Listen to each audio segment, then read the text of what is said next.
Japan में एक कुत्ता अपने प्रोफेसर मालिक को हमेशा स्टेशन पे छोड़ने जाता और जब वो वापस आते तो उन्हें स्टेशन पे लेने भी जाता। ये सिलसिला काफी दिनों तक चलते रहा। एक दिन वो कुत्ता अपने प्रोफेसर मालिक को छोड़ने गया, लेकिन जब वो वापस लेने गया तो प्रोफेसर वापस ही नहीं आए, क्योंकि प्रोफेसर की क्लास लेते वक्त हार्ट अटैक की वजह से मृत्यु हो गई थी। लेकिन वो वफादार कुत्ता 10 साल तक लगातार अपने मालिक का वहीं पे इंतजार करते रहा और इंतजार करते करते उसी जगह पे उसकी मृत्यु हो गई। और आज जापान में उसी जगह पर उस कुत्ते का स्मारक भी बनाया गया है। उस कुत्ते का नाम है हचिको। गाइस, यहाँ सीखने लायक बात यह है कि जिसे आप बहुत प्यार करते हैं उसे कभी भूलना नहीं चाहिए, और वफादारी क्या होती है आप इन बेजुबान जानवरों से सीख सकते हैं। सुबह होते ही झोला लेके वो घर से बाहर निकल जाते हैं, पर अपने काम के लिए नहीं, बल्कि उस काम के लिए जिससे दूसरे की जान को बचाया जा सके।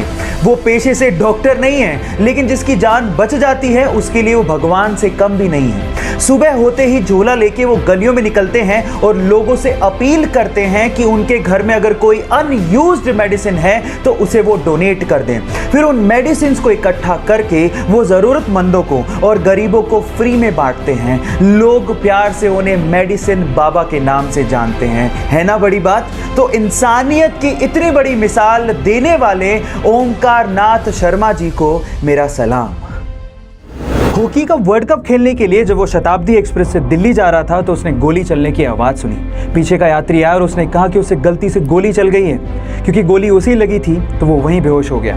अस्पताल में जब उसकी आंखें खुली तो डॉक्टर ने उसे कहा कि तुम अब कभी भी हॉकी नहीं खेल सकते हो, क्योंकि तुम्हारी बॉडी का नीचे का पार्ट पैरालाइज हो चुका है। ऐसा सुन के उसने डॉक्टर से कहा कि सर वोरा गेट, अब प्लीज़ आप बाहर चले जाइए, क्योंकि मुझे नेगेटिव लोगों की ज़रूरत नहीं है। हॉकी खेलने की इतनी शिद्दत थी कि 3 साल बाद जब वो मैदान पर उतरा तो इंडिया के लिए उसने रिकॉर्ड्स की झड़ी लगा दी। 13 साल बाद उसने इंडिया को अपनी कैप्टनसी में अजलान शाह कप जितवाया और लंदन ओलंपिक क्वालिफाइंग टूर्नामेंट में 16 गोल दाग के रिकॉर्ड बना दिया। Yes, I am talking about Sandeep Singh. उसकी जिंदगी से आप एक बात सीख सकते हैं कि जिंदगी में जब बुरे दिन आए तो याद रखिएगा, दिन बुरा है, जिंदगी नहीं। गाइस, ये घटना है जापान की, जहां के एक ट्रेन स्टेशन कायुशिराताकी को यात्रियों की कमी की वजह से बंद करने का फैसला लेना पड़ा।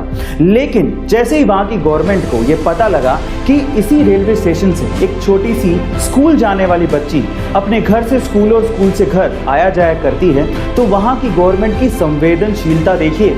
जब तक उस लड़की की ग्रेजुएशन पूरी नहीं हो गई, उस ट्रेन स्टेशन को बंद ना करने का फैसला लिया गया।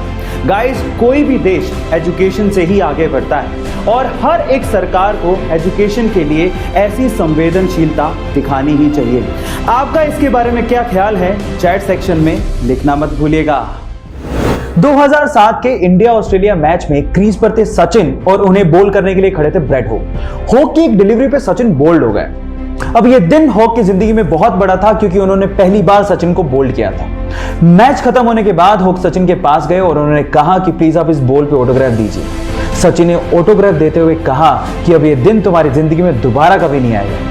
उसके बाद 35 टोटल एनकाउंटर हुए सचिन और ब्रेड हॉक के बीच में, लेकिन ब्रेड हॉक उसके बाद कभी सचिन को बोल्ड नहीं कर पाए। अब स्टोरी शायद आपने पहले भी सुनी होगी, मैं आपको क्यों सुना रहा हूं? क्योंकि मैं जानता हूं कि जब आप पब्लिकली कोई कमिटमेंट करते हो तो उसको पूरा करने के लिए जान लगा देते हो। तो आज आपके पास मौका है। इस वीडियो के नीचे आप लिखो कि आप क्या बनना चाहते हो, पब्लिकली बताओ, और उसके बाद उसको पूरा करने के लिए जी जान लगा दो। So comment your dream right now.